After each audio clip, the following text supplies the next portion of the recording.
5ই August যখন আমরা এটা ছাত্রদের স্বাধীনতা ঘোষণা দিয়েছিলাম যে ছাত্র সমাজের হাত দিয়েই পুরো দেশ 5ই আগস্ট স্বাধীন হয়েছিল। স্বাধীনতার পূর্ববর্তী সময়ে আমাদের 9টা দফা ছিল, তার মধ্যে 7ম দফা ছিল যে আমাদের ক্যাম্পাসে আমরা ছাত্র, শিক্ষক, কর্মচারী এবং কর্মকর্তাদের রাজনীতি আমরা নিষিদ্ধ ঘোষণা করব। ওই প্রেক্ষিতে আমরা 17 জুলাই আমাদের প্রায় সকল হল থেকেই আমরা ছাত্রলীগকে,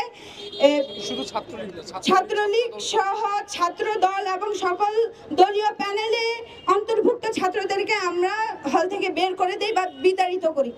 কিন্তু এখন আমরা দেখছি যে স্বাধীনতা পরবর্তী সময়ে বিভিন্নভাবে মতামত প্রকাশের স্বাধীনতা অবশ্যই আছে, যেহেতু আমরা একটা গণতান্ত্রিক রাষ্ট্রে বসবাস করি এবং আমরা এটা দাবি করি যে আমাদের দেশে এখন আমাদের গণতন্ত্র প্রতিষ্ঠা করতে হলে আমাদের বাক স্বাধীনতার অবশ্যই প্রয়োজনীয়তা অনস্বীকার্য। সেক্ষেত্রে সবাই চাইলেই তাদের মতামত প্রকাশ করতে পারে, কিন্তু এর মানে এই না যে 7ম দাবিটাকে আমরা ভুলে যাব। আমরা তখন আসলে বিবেচনার মধ্য দিয়ে এই সিদ্ধান্তে উপনীত হয়েছিলাম যে আমরা আমাদের ক্যাম্পাসে আর কোনো দাসত্ব মানব না, আমরা আর কারো দাস হতে রাজি নই। এটা শিক্ষা প্রতিষ্ঠান, এখানে যদি মুক্ত চিন্তার বা গবেষণার সুযোগই না থাকে তাহলে আমাদের পড়াশোনার মনে হয় না কোনো প্রয়োজন আছে। তাহলে যদি রাজপথ আমাদের মুক্ত চিন্তা প্রকাশ করার একমাত্র অবলম্বন হয় তাহলে আমাদের সারা জীবন হয়তো রাজপথেই কাটিয়ে দিতে হবে, আর সেটা অসম্ভব। আমরা আমাদের শ্রেণীকক্ষে ফিরে যেতে চাই। আমরা দেখেছি যে সিন্ডিকেটের সিদ্ধান্ত নিয়েছে যে 22 সেপ্টেম্বর থেকে আমাদের ক্লাস শুরু হবে। তা আমরা স্মারকলিপি দিয়েছিলাম আমাদের মাননীয় ভিসি স্যারকে 29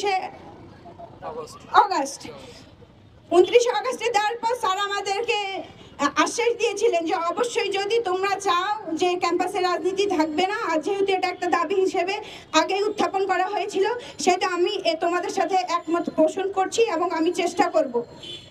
কিন্তু যারা দলীয় এজেন্ডা বাস্তবায়নের জন্য আজকাল হুমড়ি খেয়ে পড়ছেন, এদেরকে আমরা আসলে সতর্ক করা ছাড়া কিছুই করব না। আর আমরা আপনাদেরকে আলটিমেটাম দিয়ে দিতে চাই যে ক্যাম্পাসটাকে এখন শিক্ষার জন্য উপযোগী করার জন্য আপনাদের এই লাফালাফিগুলো বন্ধ করে দিন। আপনারা আপনাদের মতামত প্রকাশ করার জন্য আপনারা ক্যাম্পাসের বাহিরে গিয়ে প্রকাশ করুন। আমাদের প্রাতিষ্ঠানিক যে কার্যক্রম, আমাদের আবাসিক হলগুলোতে, আমাদের বিশ্ববিদ্যালয় প্রাঙ্গণে আমরা আর কোনো রাজনৈতিক এজেন্ডা বাস্তবায়িত হতে দিব না। যদি আমরা সংখ্যায় 2 জনও থাকি আর আপনারা 2000ও থাকেন, কিন্তু আমাদের ক্যাম্পাসে আপনারা রাজনীতি ফিরিয়ে আনতে চান, আমরা ওই 2 জন হয়তো মরে যাব, কিন্তু আপনাদেরকে আপনাদের এজেন্ডা বাস্তবায়ন করতে দিব। আমরা কেন আমাদের সততার জায়গা থেকে ফিরে আসছি তা আমরা জানি না। তার মানে কি শেখ হাসিনার কথাই সত্যি যে আমাদের সাধারণ শিক্ষার্থীদেরকে ব্যবহার করে শেখ হাসিনার সরকারকে পতন করানো হয়েছিল? আমরা চাই না আসলে আর কোনো রাজনৈতিক, আমরা চাই না যে রাজনীতিটা বন্ধ হয়ে যাক। রাজনীতি চর্চা করা ঠিক, আর এটার সাথে আমরা একমত পোষণ করছি, কিন্তু সেটা আমরা আমাদের ক্যাম্পাসে চাচ্ছি না। আমাদের 2টো দাবি, একটা হচ্ছে অবিলম্বে আমাদের ক্যাম্পাস থেকে ছাত্র, শিক্ষক, কর্মচারী, কর্মকর্তার যে রাজনীতি, লেজুর ভিত্তিক রাজনীতি, সেটা আমরা উৎখাত করে ফেলবো। আর দ্বিতীয় হচ্ছে আমরা আমাদের ঢাকা বিশ্ববিদ্যালয়ের কেন্দ্রীয় ছাত্র সংসদ, যেটাকে বাংলাদেশের 2য় সংসদ হিসেবে বিবেচনা করা হয়, সেই ডাকসু নির্বাচন আমরা অবিলম্বে চাই।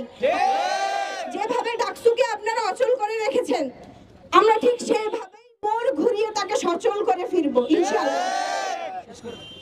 সবাইকে অসংখ্য ধন্যবাদ, আমাদের পাশে থাকবেন।